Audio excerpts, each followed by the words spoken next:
खुलुमबाय, आं उदांस्रि मोसाहारि। बड'लेण्ड बुब्लिनि जानानै बयखौबो बरायना लाबाय। दिनै 3 एप्रिल 2024।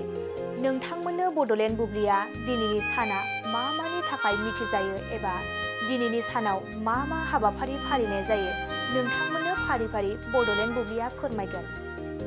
दिनैनि सानखौ नेशनेल फाइन्ड ए रेइनब' डे महरै फालिनाय जायो।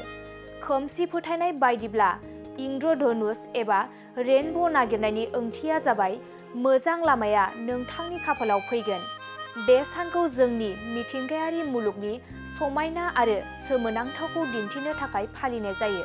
लोगोसे बेयो मोनसे जिरायनाय सान जाय मुलुगनाङैनो सुबुंफोरखौ बायजोआव आगान होनो आरो मिथिंगानि बयनिख्रुइबो गोमोथावसिन जाथायखौ नागिरनो थुलुंगा होयो।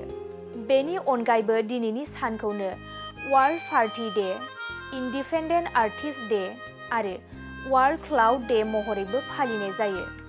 नोंथांमोननो बड'लेण्ड बुब्लिया दिनैनि सानाव मा मा हाबाफारिजों मिथिजायो आरो मा मा हाबाफारिखौ फालिनाय जायो फोरमायबाय। गोजोन्थों।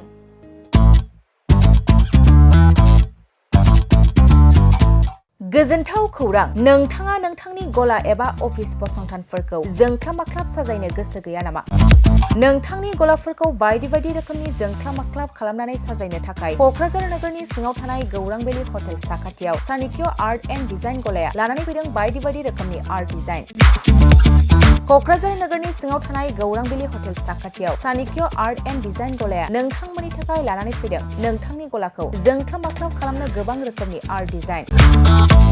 बेफोर आर्ट डिजाइनफोरनि गेजेराव दं 3D signboard, 2D signboard, acrylic trophy, ACP panel, name प्लेटार्स, रेट्र', रिफ्लेक्टिभ साइनबोर्ड, नियन साइनबोर्डफोरनि आर्ट डिजाइनफोरखौ नोंथाङा चाणक्य आर्ट एन्ड डिजाइन गलानिफ्राय मोनफुंनो हागोन।